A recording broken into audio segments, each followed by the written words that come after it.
Le gouvernement canadien a récemment annoncé de nouvelles lois d'immigration pour 2025 qui apportent plusieurs changements importants. Le plan des niveaux d'immigration 2025 à 2027 vise à réduire la croissance démographique à court terme pour parvenir à une croissance bien gérée et durable à long terme. Les principaux changements apportés par les nouvelles lois sont une réduction du nombre de résidents permanents admis au Canada, passant de 500 000 à 395 000 en 2025, puis à 380 000 en 2026 et à 365 000 en 2027. Une réduction du nombre de résidents temporaires, avec un plafond de 5% de la population canadienne d'ici la fin de 2026. Une priorité accordée aux demandeurs résidant déjà au Canada et aux voies d'accès pour les personnes déjà présentes sur le territoire. Les nouveaux quotas d'immigration pour 2025 sont les suivants. 395 000 résidents permanents, 61,7% des admissions de résidents permanents dans la catégorie économique, 8,5% des admissions de résidents permanents dans la catégorie de l'immigration francophone.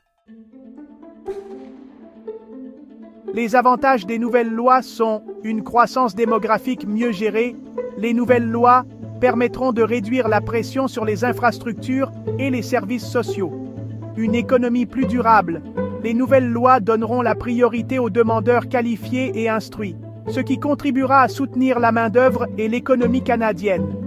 Une meilleure intégration des immigrants. Les nouvelles lois donneront la priorité aux demandeurs résidant déjà au Canada, ce qui facilitera leur intégration dans la société canadienne.